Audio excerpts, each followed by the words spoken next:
নমস্কাৰ বন্ধুসকল, মই ৰশ্মি আপোনালোকক সকলোকে পোনপ্ৰথমে মোৰ ৰশ্মি ব্লগ চেনেলটোলৈ স্বাগতম জনাইছোঁ।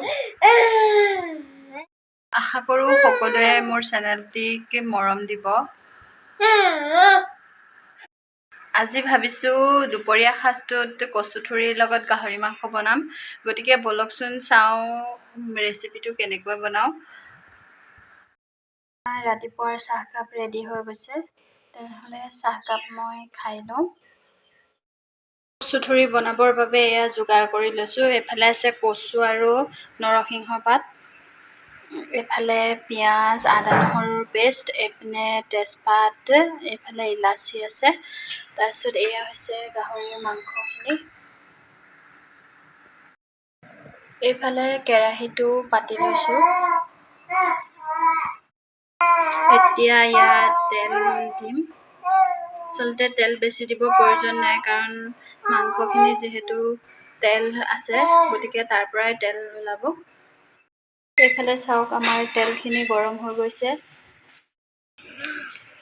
এতিয়া ইয়াত কাটি থোৱা পিঁয়াজখিনি দি দিম।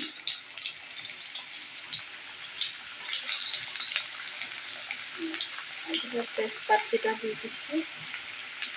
এতিয়া অলপ পিঁয়াজখিনি ৰঙচুৱা হ'লে ভাজি ল'ম। পিঁয়াজখিনি অলপ ৰঙচুৱা হোৱাৰ পাছত এতিয়া এই আদা নহৰুৰ পেষ্টখিনি ইয়াত দি দিম।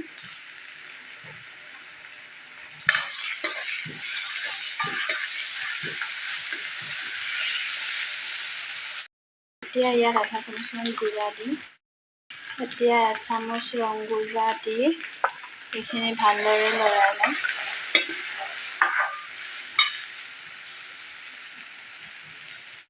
মছলাখিনি ভালদৰে লৰাই ইয়াত এতিয়া মাংসখিনি দি দিম। এতিয়া মাংসখিনি এনেদৰে লৰাই ভালদৰে ভাজি ল'ম। মাংসখিনি এনেদৰে আৰু 5 মিনিটমান ভাজি ল'ম। 5 মিনিটমান সময় ভাজি লোৱাৰ পাছত এতিয়া ইয়াত দি দিম কাটি থোৱা ক'লা কচুৰ ঠুৰিখিনি আৰু নৰসিংহৰ পাতখিনি। এয়া ইয়াত কচুৰ ঠুৰিখিনি দি দিলোঁ। এইখিনি ভালদৰে লৰাই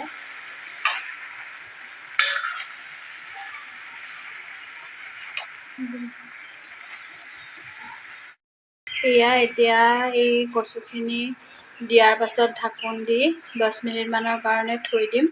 15 মিনিটমানৰ পাছত এইখিনি বৰ ধুনীয়াকৈ সিজি গৈছে। এতিয়া ইয়াত এচামুচ জালুক আৰু এচামুচ জলকীয়াৰ গুড়া ইয়াত দি দিম। এইখিনি এতিয়া হৈ গৈছে।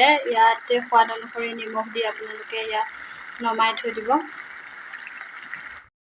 তেনেহ'লে আহকচোন আজিৰ দুপৰীয়াৰ থালিখন সজাই লওঁ। এয়া আজিৰ দুপৰীয়াৰ থালিখন মোৰ ৰেডি হৈ গৈছে। চাওকচোন, খাওঁ খাওঁ লাগিছেনে বাৰু? তেনেহ'লে এতিয়া মই ভাত সাজ খাই লওঁ।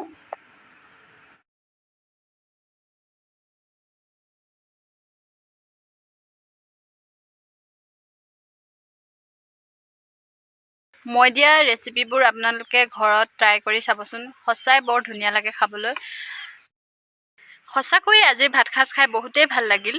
যদি ভিডিঅ'টো চাই ভাল পালে তেনেহ'লে লাইক কৰিব, শ্বেয়াৰ কৰিব, ছাবস্ক্ৰাইব কৰি বেল আইকনটো টিপি অল কৰি দিব। তেতিয়াহে আহিবলগীয়া নতুন ভিডিঅ'ৰ ন'টিফিকেশ্যনবোৰ পাই থাকিব।